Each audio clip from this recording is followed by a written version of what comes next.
નમસ્કાર, હું છું માર્ગી. આપની સાથે હેડલાઇન્સમાં જોઈએ કેટલાક મહત્વના સમાચાર.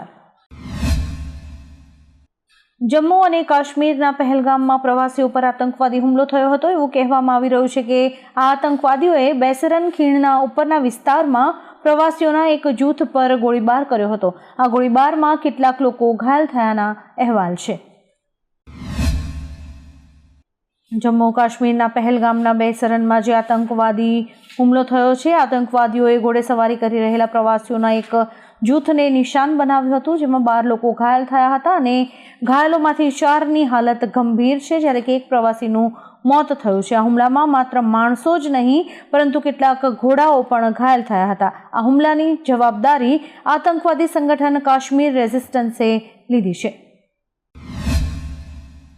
લાંબા ગાળા તથા ટૂંકા ગાળા માટે ભાડાપટ્ટે આપવામાં આવતી સરકારી પડતર ખરાબાની જમીન અંગેની જોગવાઈઓમાં સુધારાઓ કરવા બાબતે ગુજરાત સરકારના મહેસૂલ વિભાગ ગાંધીનગર દ્વારા 21મી એપ્રિલે અમદાવાદ, સુરત અને ભરૂચના સિટી સર્વે વિસ્તારોમાં લાંબા ગાળા અને ટૂંકા ગાળા માટે પટ્ટેથી આપવામાં આવતી જમીનોનો પટ્ટો તાજો કરવા અથવા નિકાલ કરવાનો ઠરાવ કર્યો છે. ભારતમાં ફરી એકવાર કોરોના વાયરસે દસ્તક આપી છે અને તેના કારણે એક દર્દીનું મોત પણ થયું છે. મધ્યપ્રદેશના ઇન્દોરમાં 74 વર્ષીય મહિલા અને એક યુવાનનો કોરોના વાયરસ ટેસ્ટ પોઝિટિવ આવ્યો હતો, જેના પગલે તેમને અલગ રૂમમાં રાખવામાં આવ્યા હતા અને સારવાર શરૂ કરાઈ હતી. સારવાર દરમિયાન મહિલાનું મોત નીપજ્યું હતું, જ્યારે કે યુવકની સારવાર હજુ પણ ચાલુ છે. એવું કહેવામાં આવી રહ્યું છે કે મહિલાને કિડનીની બીમારી પણ હતી. સુપ્રીમ કોર્ટે એઆઈ દ્વારા ઊભા થયેલા રોજગાર સંકટ પર ચિંતા વ્યક્ત કરી છે. સુપ્રીમ કોર્ટે કહ્યું, અમારી ચિંતા એ છે કે એઆઈના કારણે ડ્રાઈવર્સે તેમની નોકરી ન ગુમાવવી જોઈએ. ભારતમાં ડ્રાઈવરની નોકરી પણ રોજગારનો એક મોટો સ્ત્રોત છે. સુપ્રીમ કોર્ટે એક પીઆઈએલની સુનાવણી દરમિયાન આ વાત કહી હતી, જેમાં સરકારને ઇલેક્ટ્રિક વાહનોની ખરીદીને પ્રોત્સાહન આપવા માટે નીતિ ઘડવાની માંગણી કરાઈ હતી. અમેરિકી ઉપપ્રમુખ જેડી વાન્સે કહ્યું કે ભારતના ઇતિહાસની સ્થાપત્યની પ્રાચીન સુંદરતા, ભારતના ઇતિહાસ અને પરંપરાની સમૃદ્ધિથી હું અભિભૂત છું. અમેરિકા અને ભારતે વેપાર માટે વાટાઘાટો માટે વેપાર કરારની શરતોને સત્તાવાર રીતે અંતિમ સ્વરૂપ આપી દીધું છે. રાષ્ટ્રપતિ ટ્રમ્પ અને પીએમ મોદીના વિઝનને સાકાર કરવા તરફ આ એક મહત્વપૂર્ણ પગલું છે. વિકી કૌશલની પીરિયડ ડ્રામા ફિલ્મ છાવાએ બોક્સ ઓફિસ પર ઇતિહાસ રચી દીધો છે. છાવા ઓટીટી પર રિલીઝ થઈ છે, છતાં બોક્સ ઓફિસ પર તેની સફર પૂરી નથી થઈ. વિકી કૌશલ, રશ્મિકા મંદાના અને વિનીત કુમાર સિંહની છાવા ગત 14 ફેબ્રુઆરીએ સિનેમાઘરોમાં રિલીઝ થઈ હતી. હવે છાવાને ઓટીટી પ્લેટફોર્મ નેટફ્લિક્સ પર સ્ટ્રીમ કરી છે. આ ઉપરાંત ફિલ્મે 66 દિવસમાં 600 કરોડનો આંકડો પાર કરી લીધો છે. જમ્મુ અને કાશ્મીરના પહેલગામમાં પ્રવાસીઓ પર થયેલા આતંકવાદી હુમલા અંગે કેન્દ્રીય ગૃહમંત્રી અમિત શાહે ગૃહ સચિવ અને આઈબી અધિકારીઓની બેઠક બોલાવી છે.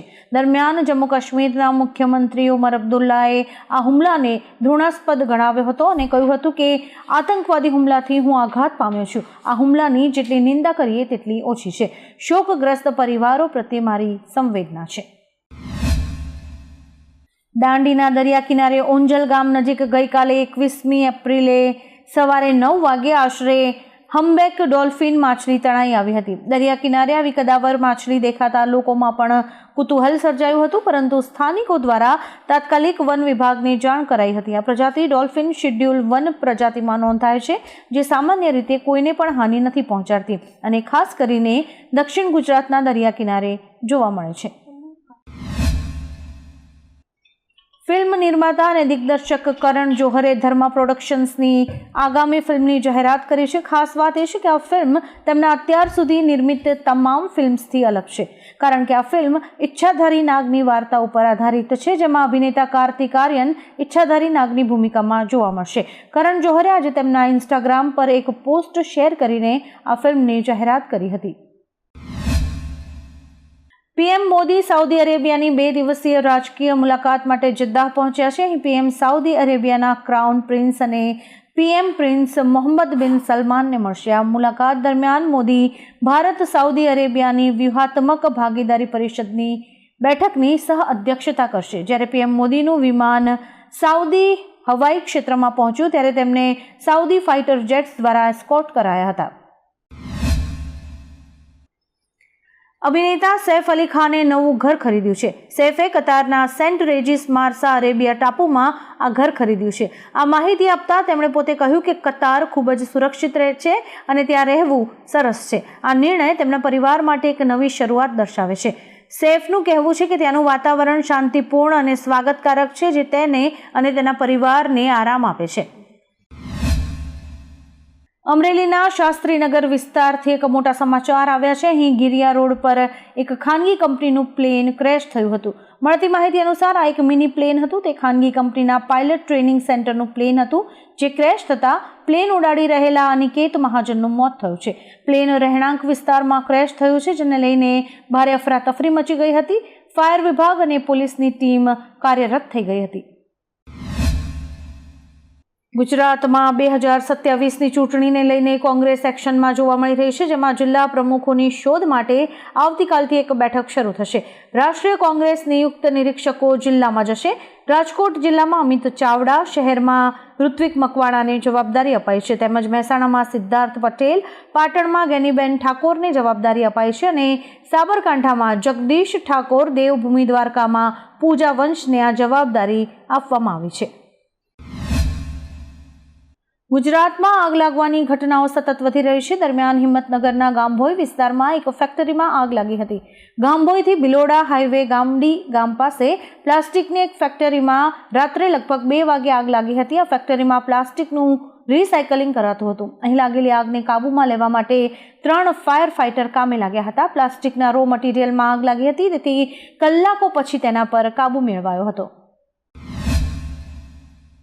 ગુજરાતમાં ફરી એકવાર તાપમાનનો પારો ચડી રહ્યો છે અને કેટલાક વિસ્તારોમાં તાપમાન 43 ડિગ્રીને પાર થયું છે. હવામાન વિભાગે આગામી દિવસોમાં તાપમાન 2 થી 3 ડિગ્રી વધશે તેવી આગાહી કરી છે. એપ્રિલના મધ્યમાં ઠંડા પવનોને કારણે મળેલી રાહત હવે ખતમ થતી દેખાઈ રહી છે. હવામાન વિભાગે હીટ વેવ અને ઓરેન્જ એલર્ટ જાહેર કર્યું છે. લોકોને ગરમીથી બચવા સાવચેતી રાખવા જણાવાયું છે. તાપમાન 45 ડિગ્રી સુધી જઈ શકે છે. રાજકોટ સાયબર ક્રાઇમ પોલીસે ઓનલાઈન ગેમ્બલિંગના પ્રમોશનમાં સંડોવાયેલા 2 સોશિયલ મીડિયા ઇન્ફ્લુએન્સરને પકડી પાડ્યા છે. આરોપીઓ સોશિયલ મીડિયા રીલ માટે 7,000 અને હાર જીતના આધાર પર કમિશન લેતા હતા. એક ઇન્ફ્લુએન્સરે 6 મહિનામાં 7.50 લાખ રૂપિયાની આવક કર્યાનું બહાર આવ્યું છે. તેઓ જુગારની વેબસાઇટ્સ અને એપ્લિકેશન્સને લિંક્સ શેર કરીને યુવાધનને લલચાવતા હતા. ગુડ ફ્રાઇડેની લાંબી રજા પછી સોમવારે અમેરિકામાં બજાર ખુલ્યું ત્યારે અંધાધૂંધીનો માહોલ હતો. ડાઉ જોન્સ 1,000થી વધુ પોઈન્ટ ઘટ્યો હતો. નાસ્ડેક 3% વધુ ઘટ્યો હતો, જ્યારે કે S&P 2% વધુ ઘટ્યો હતો. સોમવારે ભારતના શેર બજારમાં વધારો જોવા મળ્યો હતો. આપને જણાવી દઈએ કે અમેરિકાએ વિશ્વના મોટાભાગના દેશો સાથે ટેરિફ યુદ્ધ શરૂ કર્યું છે. બજાર ક્રેશને કારણે મંદીની ભીતિ પણ વધી ગઈ છે. આવકવેરા વિભાગે ઇન્ડિગો સહિત 3 સ્થાનિક એરલાઇન્સ અને તેમની સાથે સંકળાયેલી 15 વિમાન લીઝિંગ કંપનીઝને 1,500 કરોડ રૂપિયાની ટેક્સ નોટિસ મોકલી છે. આઈટી વિભાગના જણાવ્યા અનુસાર તેમના પર આયર્લેન્ડમાં બનેલી શેલ કંપનીઝ દ્વારા કર બચાવવાનો આરોપ છે. આ કંપનીઝ પર નાણાકીય વર્ષ 2021-22 અને 2022-23 માટે કરચોરીનો આરોપ છે. જોકે કંપનીઝે આરોપોને નકારી કોર્ટમાં જવાની વાત કરી છે. પેગાસસ કેસ સંબંધિત અરજીઓ પર આજે સુપ્રીમ કોર્ટમાં સુનાવણી થશે. ભારત સરકાર પર ઇઝરાયેલી લશ્કરી ગ્રેડ સ્પાયવેર પેગાસસની મદદથી રાજકારણીઓ, કાર્યકરો અને પત્રકારોની જાસૂસી કરવાનો આરોપ છે. ભારતના લગભગ 100 પ્રભાવશાળી લોકોના ફોન હેક કરવામાં આવ્યા હતા અને તેમની જાસૂસી પણ કરાઈ રહી હતી. પેગાસસનો ઉપયોગ મોબાઈલ ફોન હેક કરવા અને યુઝરની અંગત માહિતી મેળવવા માટે થાય છે અને હવે આ સંબંધે ભારત સરકાર ઉપર કેસ થયો છે. આવા જ કેટલાક રસપ્રદ સમાચારો નિહાળવા માટે અમારી YouTube ચેનલને લાઇક, શેર અને સબસ્ક્રાઇબ કરો અને જોતા રહો હેડલાઇન્સ.